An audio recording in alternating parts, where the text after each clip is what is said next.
This Sustainable Forest Bioeconomy Day. In this particular sessions, we're going to focus on the opportunities and challenges for leveraging partnerships and financing to enable and scale up forest product value innovations for climate actions. So we have a panelist of distinguished speakers today. One of our speakers is missing, so we're going to have a little bit more time for questions and answers, and I hope this is an interactive session. And while the panelists are speaking, please formulate your questions to ask of them. So the very first speaker, actually they're not in order, but it's okay, I'm sure you can recognize your name, is Ben Vickers, who is the Land Use, Forest, and Ecosystem Senior Specialist at the Green Climate Fund.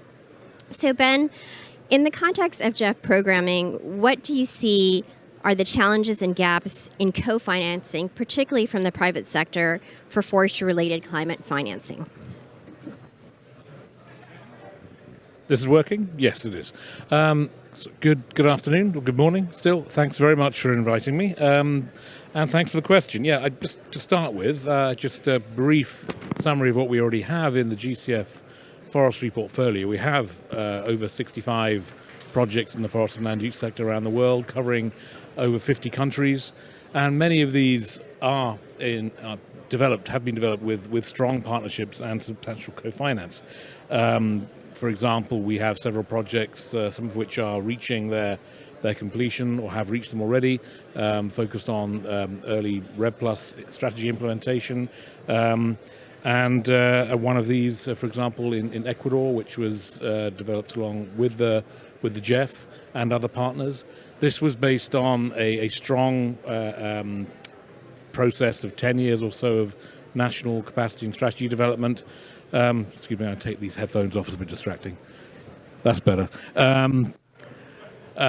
Strong capacity and strategy development in the country, and was designed as a national program, strong country ownership, and the Ecuadorian government invited several investors to join the program, including the GCF project, the GEF project, several other co-financiers, including the UK government, Italian government, and eventually towards the end of the project, there was a interest in from Lavazza, the coffee company, to come in and build on the work that we've done there to scale up investment and actually develop a product line based on the produce coming from the indigenous farmers communities that we're working on in that project. So there's partnerships that are by design, there's partnerships that build on strong national ownerships, and there's partnerships that have emerged, including private sector partnerships and co-finance, as the projects are developed. In terms of the bioeconomy, I think this is particularly important when we're talking about forest land-intensive commodity value chains. We have examples of projects and programs rather which are based on zero deforestation commodities in the Amazon Bioeconomy Fund, which started with IADB a couple of years ago, and also with the Green Fund, which was approved by the GCF board last year, an existing investment vehicle which is focused precisely on the 7 land-intensive forest-based commodities or land-based commodities that are the focus of the EUDR. And I'd say one of the key developments in recent years, which has the potential for significant climate impact and development of private investment opportunities, is actually, I think, the EUDR in the context of the forest sector. And that's something which I think, in the current context, is something that would have a significant impact on the potential for partnerships and further program development for GCF and the private sector. And so the recent decision in the EU to postpone that, the launch for a year, and the slight uncertainty on how the EUDR will be implemented, is an issue, because it's thrown a little bit of uncertainty on how this sector will develop over the coming years. The potential is there through the EUDR for huge climate impact, and it has the potential really to drive investments in zero deforestation commodities for several years to come. So signals from the EU would be important, so that GCF and other investors, particularly private investors, can plan their value chains reliably with a clear vision towards the future. I think another issue which is very important for development of GCF investment in the forest sector, as well as leveraging private sector investment, is forest information, forest data management.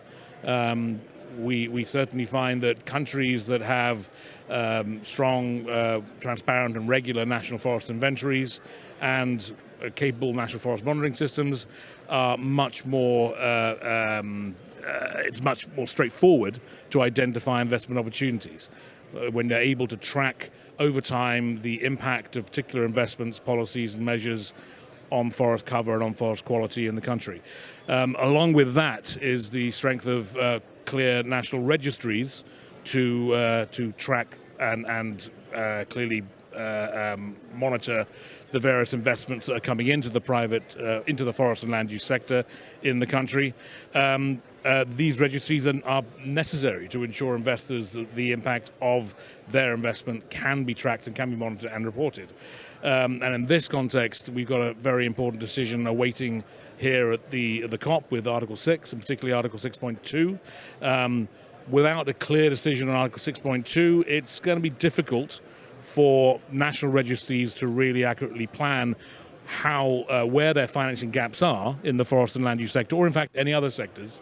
But with countries that have well-developed national registries that then act on the direction coming from the COP in terms of decisions on 6.2 and 6.4, will be able to plan where their investments are going to come from under Article 6, and then we, GCF, as well as other private sector investors, will be able to identify where the added value is for investments in the forest sector from their perspective, and where the partnerships with GCF can be developed over the next few years.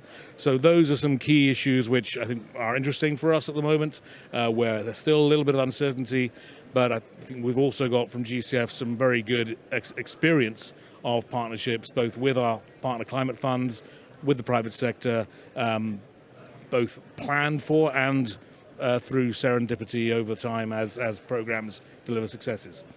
I'll stop there and continue to the next question. Thanks. Thank you, Ben. You gave us a lot to think about, and you're right. We're designing programs and projects and trying to do implementation with a moving target in terms of rules and regulations, whether it's trade regulations like the EUDR or, for example, what's currently being negotiated at this COP. And that will definitely play a role in countries' ability to monitor and verify what they're actually presenting. Okay, so I'll move now to Thorsten. Thorsten is head of advocacy at PEFC. So Thorsten, what challenges exist in regards to financing for forest certification, especially for small and medium enterprises, and what potential solutions do you see for that challenge? Thank you for the question. Small and medium-sized enterprises or smallholders, small forest owners face a multitude of challenges when it comes to actually demonstrating that they're managing their forest sustainably. Smallholders were the founders of my organization, PEFC, which is the world's largest forest certification system by now, and we certify around 1 million smallholders globally. Smallholders came together 25 years ago to found PEFC because they face, among the finance problems, the administrative burden of actually demonstrating what their practices are and that their practices are good. The capacity and knowledge as to what is best practice within my region, within my country, to manage forests sustainably. And of course, when it comes to demonstration of practices, we are talking about audits, that are financial costs that we are incurring.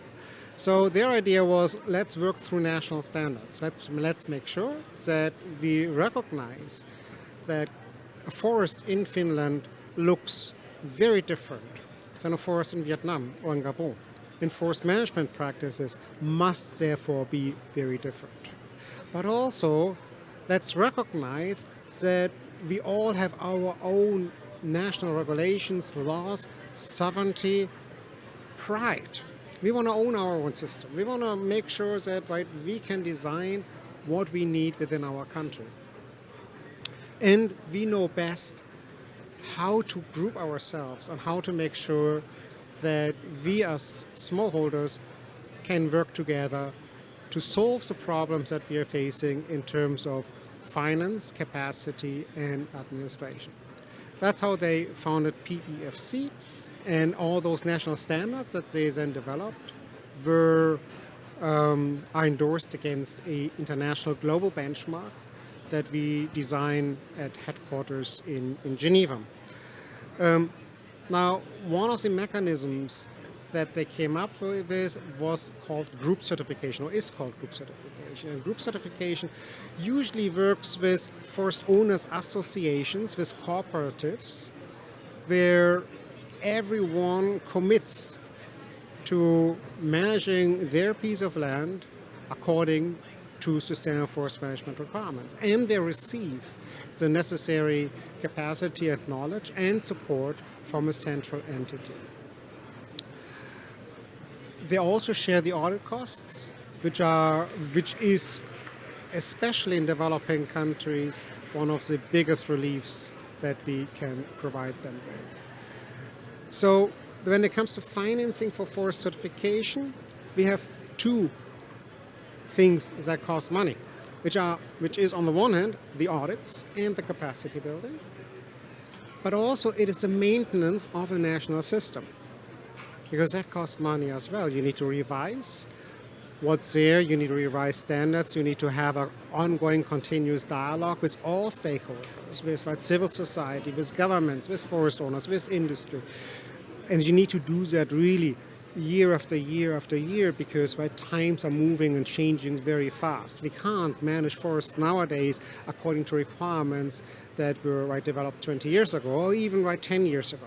We need to, on an ongoing basis, adjust and adapt to this really rapidly changing environment in which we are living. So if you're looking at these three aspects, national forest certification systems that need financing, forest owners association and cooperatives that needs financing, and group certification audit cost that needs financing. So these are the financial needs that we have. What we offer in return is, of course, the forest management practices that are verified as being sustainable, which, for example, for investors is tremendously important. However, it is a service that we are providing, which usually is one of those services that no one wants to pay for, because people think it just exists, like biodiversity, like carbon storage. So we need to figure out how we can better price these services that certification provides to ensure that we can finance it. And I hope that we can discuss that during these minutes that we have here. Thank you. Thank you very much, Thorsten. I think it's very important to recognize the role that small-scale associations have in countries and their ability to create these cooperatives that Thorsten is talking about. You know, when it comes to certification, financing, audit cost, there's always this question of whether or not they should be publicly financed through ODA or any national funds, because it actually is almost a subsidization of a particular private entity. But when it comes to these particular cooperatives, which are normally at a disadvantage in competing with larger companies, it's an interesting perspective of whether or not they do need some level of subsidization from public financing. So thank you. So my next question is for Pascal, and Pascal Martinez is a Senior Climate Change Specialist at the Global Environmental Fund. So Pascal, can you briefly provide 1 to 2 examples of how GEF financing has incentivized private sector long-term investment in forest-based economy activities, and what key lessons learned from the GEF experience? Thank you. Thank you very much for the invitation and the opportunity to speak about these critical topics. I prefer listening what I'm saying. No worries. So yes, the GEF is a financial mechanism of the Rio Conventions. So our objectives is to serve the objectives of the convention. So biodiversity, climate are key in our investment. So this is maybe a different entry points than others can have, where the entry point is the economy, but sustainable economy as regard to the environment. But what we intend to do is to provide environmental benefits first. I mean, this is the first entry point. Not to have a system that stays the same, but a system that is improved in terms of environment, and at least not destroyed. So then we have a tremendous portfolio on forest, and long history. It began with Jeff Inception 30 years ago. It's about 700 projects in total. $4 billion of grants, 23 billion additional as co-financing. So we have a long story on forest. And when it comes to bioeconomy, it's critical because we try to protect the most valuable forest, including especially primary forest. So much of our strategy is based on alleviate the pressure on its forest. So we need to keep the production outside the forest, or some kind of production or light production inside the forest for the people living in forest. So this is the principle. No? So of course we will not be involved in industrial activities, timber activities, those kind of things, because it's not our purpose. No? It needs to exist also, but I mean, we are different organizations. So the example that we can have are more specific, more localized, kind of niche also. No? We have, of course, we've been supporting commodities in the forest at some scale, but not like a big scale. I mean, it's a very different perspective. So as it is about niche products, of course, the market does not exist or is very limited. You don't have infrastructure. The communities don't have the capacities to produce sustainably or to produce in better manner. The lack of processing. So the challenges are huge. And in this case, we really need to have the support of ODA. This is what it's very important that we can support this kind of initiative, because the private sector will not come along in this kind of context. No?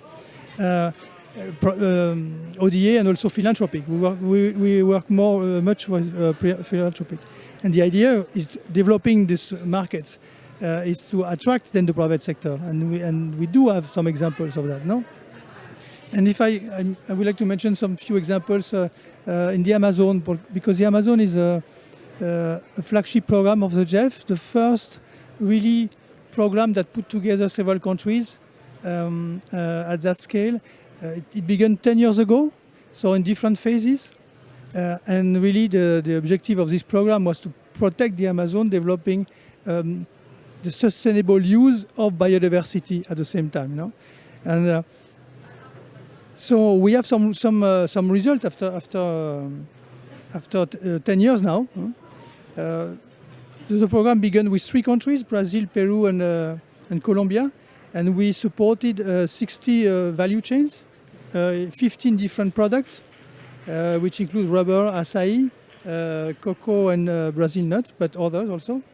In Peru, an example in Peru is the creation of a brand, Aliado por la Conservación. It's interesting because this brand has been created by the National Service of Protected Areas. And it's kind of certification at national level that certify that, okay, the product that have this label conserve biodiversity. And it was this is sustainable because it's a national engagement with this brand. And this brand ensure added value to the producers and communities, so they win also better, they improve their livelihood when they product with this certification. Also in Brazilian Amazon, we have developed fishing agreements. So you will tell me what the fish will come here with in forest.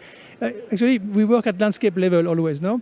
And in this kind of agreements, we put together, of course, the fish, because it's very important in the Amazon. The water is very interlinked with the forest, but also with food products. And this agreement with local authorities and communities that allows to organize the market and improve the production sustainably. And we support this kind of agreement. Also in Brazil, there is an initiative called Tesume da Floresta. It's an initiative led by a woman.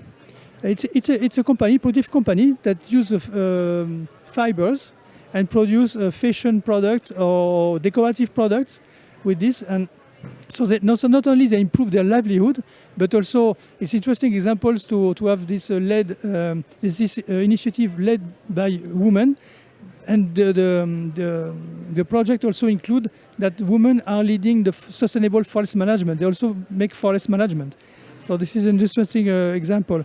Also, when we speak about the private sector in Colombia, we have developed value chains with the pharmaceutical industry.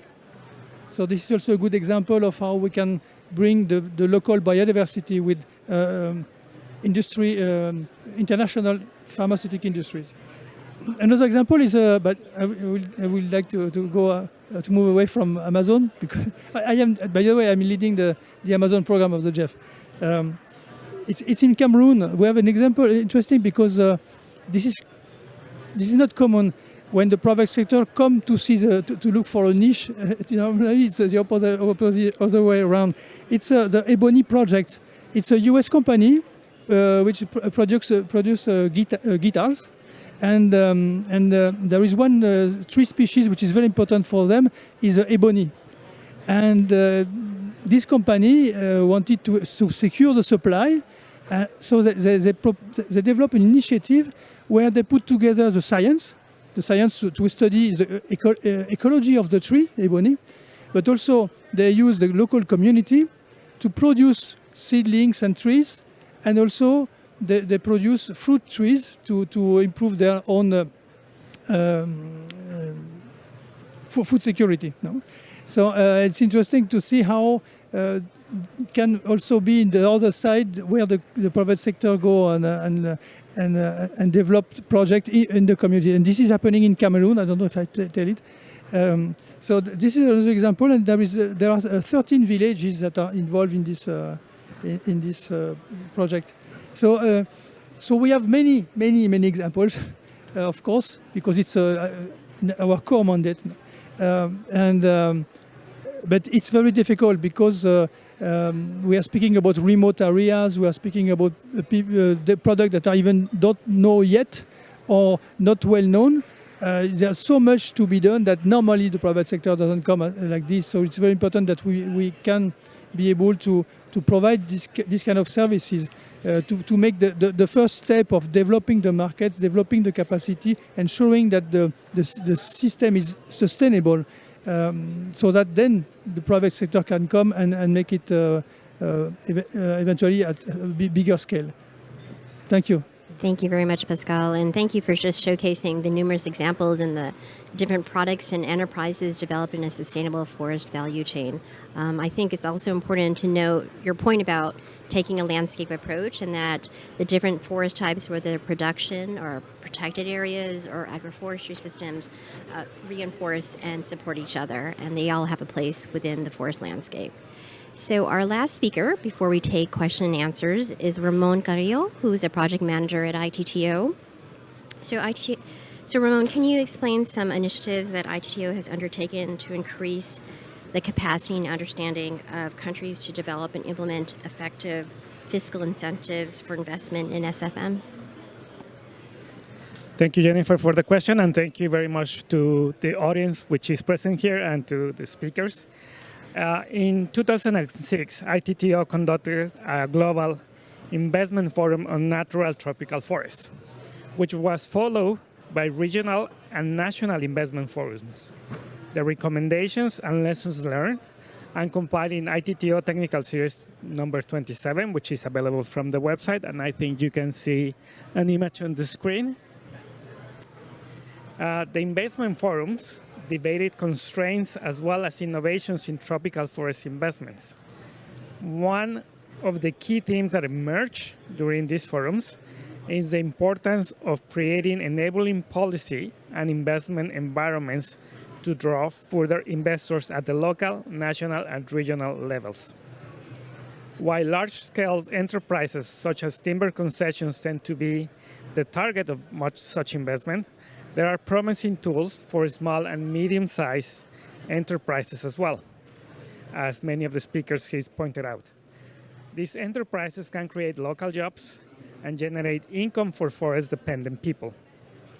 Tools identified include export credit agencies, pension funds, endowments, timber investment management organizations, insurance schemes, payment for ecosystem service, the use of non-timber forest products, which have shown interesting financial returns in national policies and applications.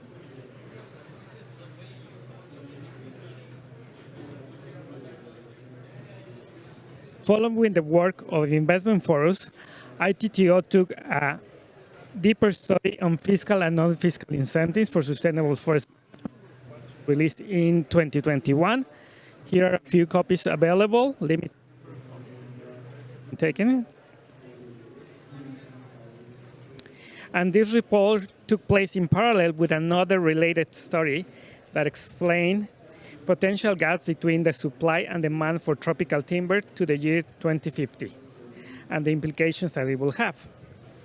The study on fiscal and non-fiscal incentives makes 22 recommendations for designing incentives that can make a difference in the adoption of sustainable practices in tropical forests. In addition, the value adding of this report is the inclusion of 8 case studies, which includes case studies in Brazil, Cambodia, the Congo, Cote d'Ivoire, Myanmar, Peru, Thailand, and Vietnam, illustrating how incentives can be put into place and their impacts on the ground and their dynamics on their timber supply chains in tropical countries. The report defines incentives as policy instruments that can increase the comparative advantage of sustainable forest management and forest plantations, and thus stimulate investments in sustainable forestry and plantation establishment. Adequate sectoral and macroeconomic policies help provide the general investment climate that heavily influence economic behavior of industries and corporations. In addition, ITTO reports on the production and trade of primary wood products with emphasis in the tropics. Historical data exists since 1990, and the data is analyzed along with coverage of trade flows, species trade, price trend, and secondary processed wood products, making it a very useful tool for analyzing the evolution and long-term trends in the trade of tropical timber and primary tropical timber products, as well as important shifts in timber production and further processing, which are relevant for crafting incentives and promoting investments. ITTO also publishes every 2 weeks the Tropical Timber Market Report, delivering market trends and trade news from around the world, as well as indicative prices for over 400 tropical timber species and added value products. The Tropical Timber Market Report is complemented with the Global Timber Index, which tracks the performance of the timber sector in 8 pilot countries: Brazil, the Congo, Indonesia, Gabon, Ghana, Malaysia, Mexico, Thailand, and China. The above reports aim at improving information and transparency in international tropical timber markets, a key element in crafting adequate investments in sustainable forestry linked to supply chains that foster investment in the sector.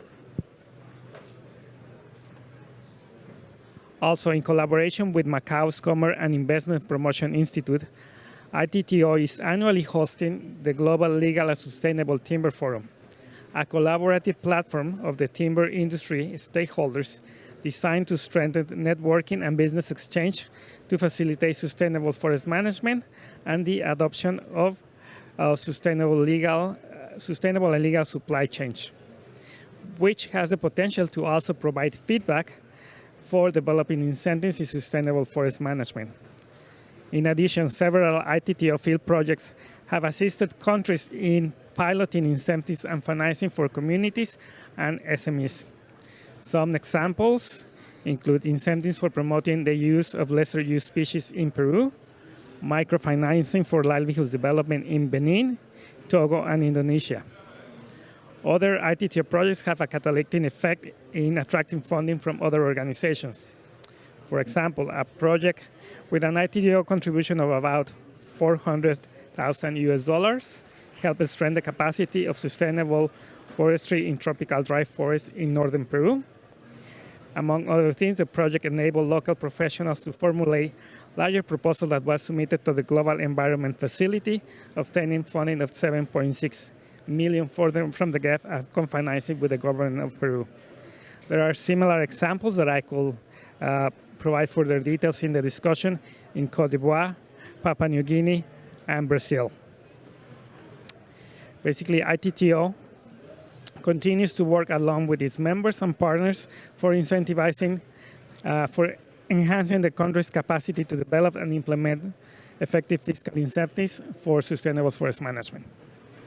Thank you, Ramon. And all of the publications that Ramon had mentioned are on the ITTO website. And if you also want to sign up for the Market Information Service that is provided every 2 weeks, you could also do that also on ITTO's website as well. So we have quite a number. We have one less speaker, so we actually have more time to do questions and answers. So I hope the audience has been creating some questions while the panelists have been speaking. So at this point, if you have a question, please feel free to raise your hand. Okay. Good, I see questions. Okay, so let me, I'll take first here. Okay, hello. Thank you for organizing this event. I'm a graduate school student from Japan. I would like to ask you some questions on EUDR and your companies. The first question is, what is most important for companies to comply with regulations like EUDR? Like, how do companies should use their finance? And another question is, what is the impact on the smallholders when regulations like EUDR is implemented, and what are the solutions for that?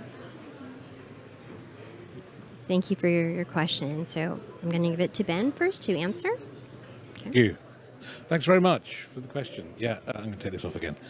I don't like the sound of my own voice. It's really distracting. It is.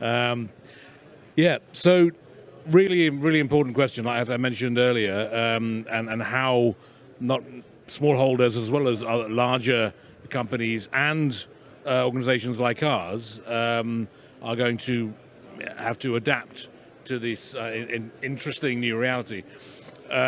So there are three parts to EUDR compliance that we as we currently understand them.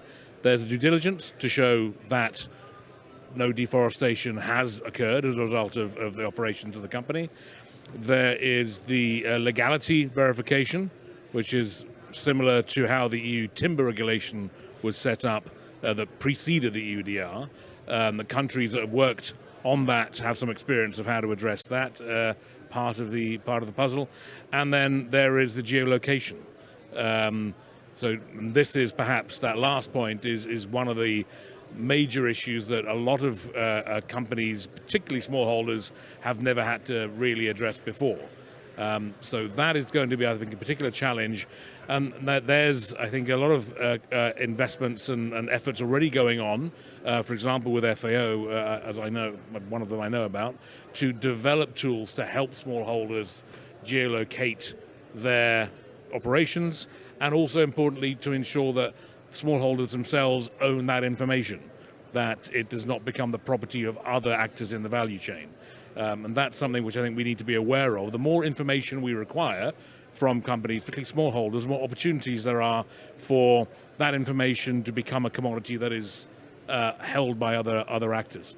I do appreciate also the hearing from the PEFC, the advances in group certification, and this I think also ties in to this more complex marketplace that smallholders are going to enter.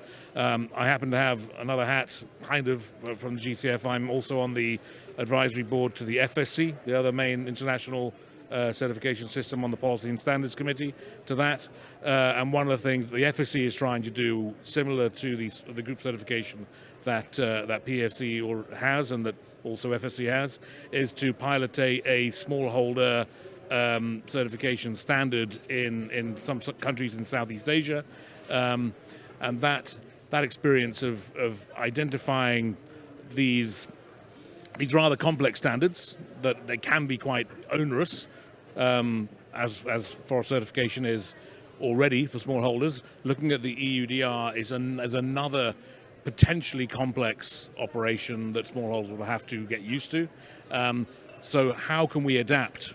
With the experience of how we adapt these existing standards for a smallholder context is going to be very useful as we enter the EUDR, and we try and basically ensure that these standards are not burdensome on smallholders, on small and medium enterprises, and that the main issue that they need to address is a swift and painless way of ensuring compliance rather than adding extra work to an already marginal operation. Thanks. To add on to that, let me ask you a question. Who can tell me the geolocation of this spot? Anyone? According to the European Commission, all you need to do is take out your mobile phone and you can do this. Because that's what the European Commission says, smallholders can provide geolocation. Everyone can do it because we all have mobile phones. I am a technically good guy, but I wouldn't be able to do that. I wouldn't be able to say where we are exactly. So that is one of the challenges that we are facing, that quite a lot of the services that are being asked for from smallholders are being paid by the smallholder. They have to figure out how to do things. They have to develop the capacity. They have to invest the money. And who pays for that? Exactly. No one. But the smallholder, the poorest of the poor, the end of the value chain, that is who pays for it. When it comes to EUDR, let me also give you another answer to this. The EUDR is about minimizing the risk of doing harm in terms of deforestation. Minimizing the risk of doing harm. Sustainable forest management is about promoting the good, but not only of deforestation, but of all aspects of sustainability. Is it really what we want as humanity? Minimize risk of doing harm? Or do we actually want to promote the good? And the third thing that I'd like to mention is the European Commission estimates that the implementation of EUDR costs anything between 170 million and 2.5 billion euros per year. PEFC, as the world's largest forest certification system, has certified 25% of all production forests globally. Of all. With a budget over 25 years that was significantly less than 170 million that the European Union estimate it costs annually. Together with FSC, we are at around 35–40% of the world's production forest already being certified. I'm just wondering, wouldn't it have been much better for the European Commission to come to PFC and FSC to talk about what can we do to get the remaining 60%? You have been so successful with so little money. Let's work together. Unfortunately, it never happened. And knowing the Commission, it probably never will. Okay, so we're going to move on to the next question. I'm sure we could debate EDR many, many times. Thanks. It is really is horrible. Jorge Matallana with FSC International. I wanted to maybe draw the conversation back to finance and investment in forests and more on the emphasis on results-based payments or payments for ecosystem services. I know the GCF recently approved their policy for like supporting more REDD Plus payments and so on. But I wanted to hear from the panel, what can we really do to scale this at a global scale, and not to make it so like regional or national level, but see some sort of global system for payment for ecosystem services or results-based payments that really does drive finance and investment for forests at a global scale. Thanks. Thank you for your question, and I'm going to go to Pascal because he mentioned the GCF, but I just want to point out a little bit a nuance to your question, which is a bias toward making sure that everything is global solution and centralized, which may not always be the solution that we're looking for. So just, Pascal. Yeah, I don't know if the question was for me especially, but I'm very happy to answer this question about scaling these approaches. And there is for the PES, I think there is one key issue is it doesn't work if the environment, the institutional environment is not in place.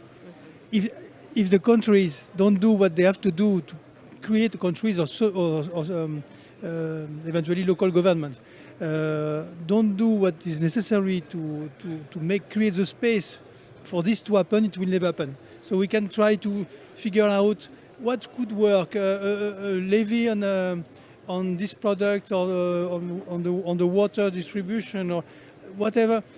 If there is no this institutional arrangement, it doesn't work. So I think it's very important. Another thing that we are promoting strongly at the GF today, and it's related to this kind of approach, but not only, is what we call policy coherence. You can develop eventually any incentive to protect nature, but if at the same time you have another policy from another sector or ministries that do the opposite, it doesn't work neither. So I think that we can imagine many different mechanisms, but it needs to come from the local institution, local governments. Also, they have their part of responsibility. So we are speaking from the international organizations, and so we try to promote things. But at the end of the day, and this is the elephant in the room, we have many ideas, but it will never work if there is no this kind of basic political conditions met on the ground or political will. No? I think this is important. Thank you. I think I mixed up acronyms when he was talking, and I pointed to you. So Ben, please. Thank you. Yes. So as you mentioned, the GCF did approve this decision at the last board meeting to mainstream REDD+ results-based payments. I don't put it there. Throughout our regular programming cycle. I think I'd like the opportunity just to briefly explain what this means and how I think this in itself is part of the answer to your question. We have been working on REDD+, as many people in the room will know, here in the UNFCCC for 17 years. I remember Bali COP when the discussion started. I was there. It was exciting. 4 or 5 years leading up to the Warsaw Framework on REDD+. We still base at the GCF our implementation of REDD+ projects and results-based payments on the Warsaw Framework for REDD+. It's a very sound basis because it was negotiated at a global level as part of the lead up to the Paris Agreement. So I think it's a very important part of GCF's mandate, and I think it's still a very good sound foundation for us to build on overall. Now, we work at GCF in all phases of REDD+. We already implement a lot of our projects through our regular window, as I mentioned earlier, like in Ecuador, other good examples are Madagascar, in Laos, in several countries around the world where we are actually financing the strategies that countries developed specifically to reduce emissions from the forest sector and land use sector. The RBP program, which was piloted a few years ago for $500 million in 8 countries, was an opportunity for us to see for the first time how this kind of virtuous cycle of REDD+ could be closed. And the results we had evaluations of this program recently, and this is what partly prompted the board to finally make this decision and tell us we can move forward with that in a larger scale. It does show, I think, very clearly the experience that I take Indonesia as one example. $100 million they obtained from the GCF for results-based payments. Immediately, $45 million of that was invested into the Indonesia Environment Fund, which is the government-managed domestic program, which delivers payments to small units, community forest-owned management units, to small businesses around the country, based on their performance at the local level in delivering sustainable forest management impacts. Importantly, those payments are not based on emission reduction to the local level, which would be an extraordinarily complex and inoperable way to work. And that's very important. So it's the national level. We're providing results-based payments at the national level based on mitigation outcomes, according to methodology set up here and recommended here at the UNFCCC COP, and national systems which are developed with the aid of several international organizations like FAO and UNDP and others. But the in-country distribution of those resources is not based, it shouldn't be based, on these small-scale MRV of emissions, but it should be based on practical demonstrations of good sustainable forest management practices. It can build on, for example, standards like those we already have in PFC and FSC if applied at the local level. And it can also be invested based on much more straightforward parameters, such as those which look at more adaptation impacts and resilience impacts. So Indonesia is a very good example of how this program really is delivering sound impacts and benefits at the local level. It's closing the cycle. It's doing exactly what the UNFCCC intended when RED Plus discussions were opened. And now we're able to do this around the world on a continuing basis whenever countries have met the conditions set by the Water Framework for RED Plus.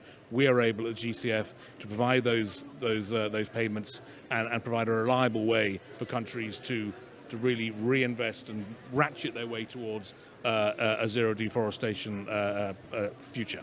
Thanks. So, thank you, Ben. I'm going to take one more question from the audience, but before I do that, I'm going to sort of balance a little bit what I said about a global solution, the bias of your global solution. One of the things I've noticed, not maybe so much for carbon, but you're talking about other environmental services like water, clean air, et cetera. What I've noticed in terms of sustainability is when there is a national payment for environmental services framework, regulation framework set up in the country. But in addition, the cost of that payment for environmental services then takes in consideration that regulation, and the market prices it so that it becomes the consumer price in the market. For example, one example is water. Watershed management. So there's an example, a very well-known example in New York City, where they did this analysis of, a water filtration plant or investing in watershed management. And when they did the analysis, they said that so much more can be done by just investing in the watershed management of the upper mountains of New York instead of creating a new plant for water filtration. And that cost for watershed management was then added directly onto the bill of the consumer, or part of the state budget that came from New York. So it becomes institutionalized, and therefore it becomes long-term sustainable, and you're not relying on outside funding sources. So next question. Thank you. My question goes also to Pascal and Ben, and it's related to finance and investment flows in forestry, but oriented to R&D. One of the pillars of the bioeconomy is to be sustained and driven by science, right? A recent study published in Brazil regarding the bioeconomy finance flows brought to the light that investments in R&D is minimal. And when we take into account forestry, silviculture, and management, the numbers are even more critical, less than 1%, and most of the flows comes from international aid. So I come from one national institution, research institution that has 9 different research units spread in the Amazon, like about 300 to 400 scientists. And when every 2 years we do a survey with our stakeholders to understand what the productive sector demands from us regarding bioeconomy, and usually it's related to diversification of products and aggregation of value. Because if we do not aggregate value, we are like 500 years ago, 524 years ago, just exporting like raw material commodities. That's the reality of part of our exports in Brazil. So my question is, what GCF and GEF, how do you stand for that? How are you addressing, the need to invest in research and development, R&D as a basis to really promote innovation in bioeconomy, not only in Brazil, but worldwide, and especially in the South Global? Thank you.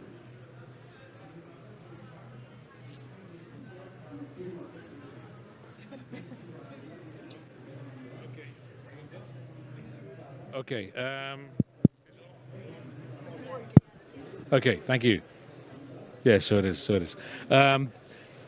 Okay, yeah, so thank you very much for the question. That's quite a challenging one. The GCF itself is I think it's not really set up to be an R&D facility, but you point out a very good. I mean, that in itself is something that we need to address, and it again comes back to the importance of how we build partnerships. We don't have an R&D window. What we do have is what we call a readiness window. And this is set up to provide assistance to the nationally designated authorities of all the countries that we work in, essentially to help them build the capacity to meet their NDC goals. Yeah. So through that window, there is the potential for an R&D component. It's probably not utilized as much as it should be. I think I would be the first to admit. But that is where we potentially have a dedicated approach that countries could access. And I think, as I mentioned earlier, one of the main sources of technical assistance that have been accessed through that window is to the development of registries. So not practical, say, innovations in the bioeconomy sector, but developing national capacity to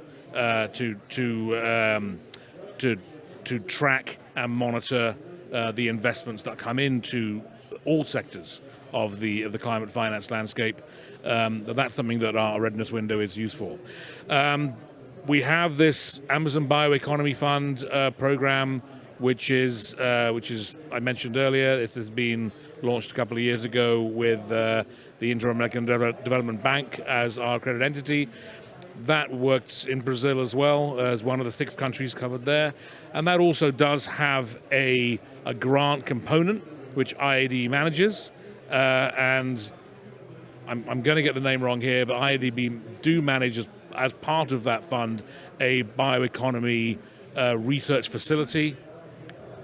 I've got the name wrong, but it is part of that program, and that the job of that facility is to provide some R&D into the several value chains that are supported under that program, and thus incorporate those into the chain supported therein.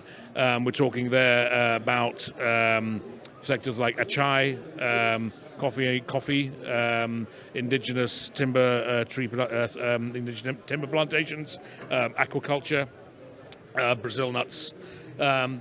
So that there is that facility as part of that program.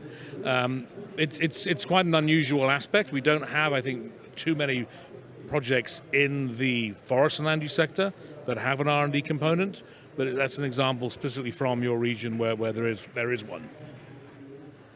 Pascal? Yeah, for us too, as it is. It's working. Maybe it's because it's cut when I speak. Well, anyway, Mike has it. doesn't work for me. Anyway, it's not a challenge also for GEF. We are supposed to provide environmental benefits.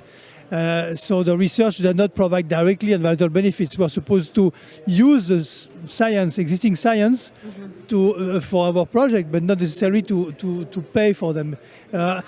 There was a recent study of WRI, apparently, who assessed that the bioeconomy could provide $8 billion per year in the Amazon. If it is so, if this potential is so important, we could expect that